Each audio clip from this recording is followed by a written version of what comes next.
কর্মীকে police arrest করছে।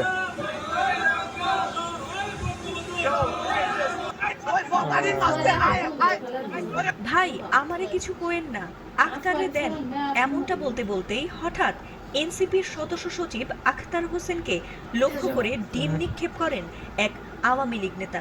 আর সেই ভিডিও নিজের ভেরিফাইড ফেসবুকেও দেন সেই নেতা। এমনকি এনসিপি নেত্রী তাসনিম জারাও তাদের ওপর হামলার বিষয়টি ফেসবুকে তুলে ধরেন। আর সামাজিক মাধ্যমে এমন ঘটনার ভিডিও ছড়িয়ে পড়লে তীব্র জনরোষ দেখা দেয়। অবশেষে সেই ডিম মেরে লাঞ্ছিত করা আওয়ামী লীগ নেতাকে গ্রেফতার করেছে পুলিশ।